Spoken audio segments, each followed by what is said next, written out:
Take a look now at the color differences that you're getting. There we go.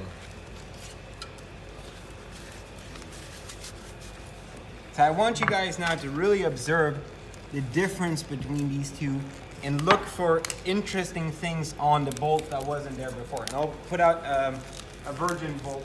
I was like, where's our comparison?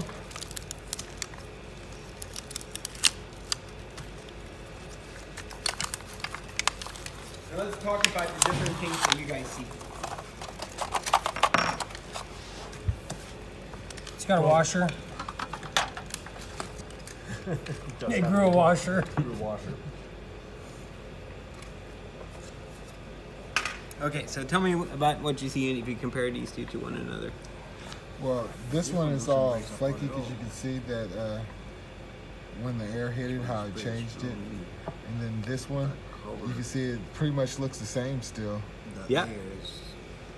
And there, you're gonna notice probably I saw on. See the fractures on the surface? So the blemishes you see on here are either where a little bit of oxygen got in or was left. Yeah. But it's also most likely residual oil and grease and fingerprints and whatnot, because that will burn into the metal. So, Yeah, because we never washed those ones like we did the other ones. yeah. What was the? And then if you look at this, you see all that. That's most likely this copper right here? being pushed out of the stainless steel.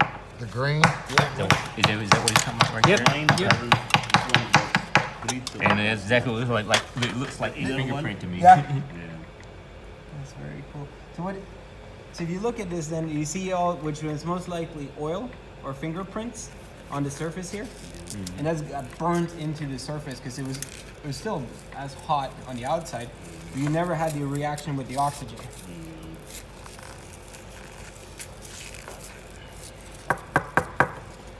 And the same thing on yours here, and you probably had more grease on yours because you can see on the surface. Either we had, but the threads look good. So I'm thinking that it's most likely oil or grease that was on the surface here that reacted with it. So, and that goes back to what we were talking about before. You usually wipe it down with acetone and clean them really, really well, and then you package it up into stainless. And yeah, you guys With see. gloves on. You see what a difference it makes. Like the stainless steel packed one, you can still use as a bolt. The Yeah. other one is not a It's not 5/16 anymore. Yeah. So with the threads are a little bit stronger than the actual bolt then? Not necessarily stronger, but you have a different type of surface area in there. Yeah. Okay. Because the way that they're It cut. don't look like they didn't get that damaged. No, but even though if you compare them to, is this the? Fatter. Way fatter. Yeah, it looked like they expanded. It swelled. Yeah, it swelled up. And then when we do quench, as you guys know, this will expand from the heat. Yep. And then when you quench it, will quickly shrink, and it pops out anything that doesn't fit into the crystalline structure. Well,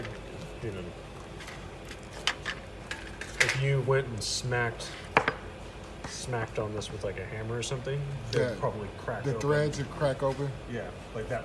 This like silvery layer out here. Yeah. That'd probably crack off. Yeah. Oh, he went and did.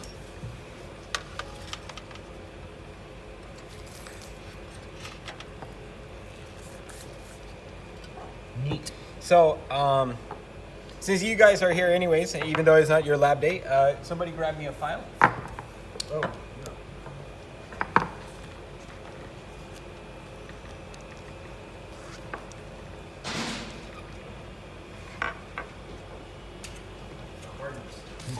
So, You kind of have to adjust for that. Yeah. so if we look at the bolt that has not been heat treated, and you run the file, feel how the file grips it. Like, you know, how much resistance are you getting? Yeah. Now, take the, Your heat treated bolt. It should be like shing. Oh yeah. Ooh, You feel can you it. tell the difference? Yeah. Way softer. Softer. No, harder. It's just skating. Yeah. I'll quit fucking with them. See, it almost just. Yeah, so if we remove the scaling, because the scaling is going to be softer. Now try it. You see, it just skates Yeah. across the surface. It doesn't bite at all. you guys try the same. So try on the head of that one. Feel like that resistance you're getting. You feel like it is actually biting in, like you're sawing. And then compared to your hardened one, you're probably gonna have to, let's see, we'll get the scaling off. We'll find a naked piece there.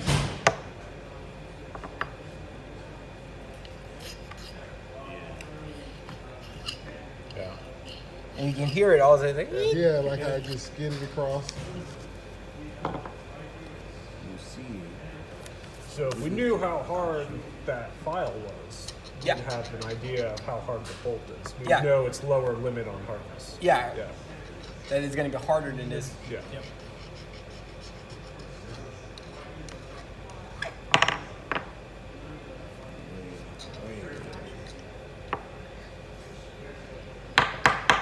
So I'm going to ask you guys to hold on to these bolts now and not lose it, because we're going to destroy these in comparison then to one that is unmolested. So I want you guys to take away from this and for your lab report now is the difference between wrapping it and not wrapping it. Testing it towards the other bolts.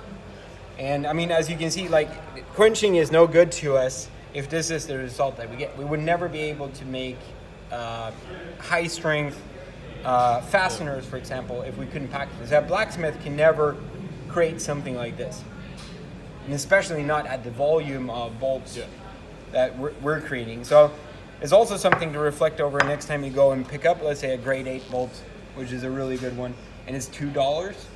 You guys just saw the amount of work that went into doing half the process. We still haven't done the tempering. So $2 is technically not that much for something that we've heated for 3 hours, quenched, and then going to go back and heat treat or temper again. So Nice. very well done. So keep those bolts, don't lose them, and these two you're going to be able to tell the difference, which one is which, because you can tell the difference.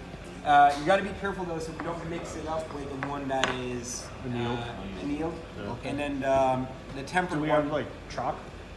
Huh? Do we have chalk or something? Or No, I paint don't think pen? so. We But should. I think you should be able to tell a difference. Yeah. And it's the same, the one that we temper. We'll look at that one tomorrow, or Wednesday probably. As well. So let's clean this up, and then let's take this water outside and dump it. And then we'll dry that out, and then we'll put that over the annealing bolt so that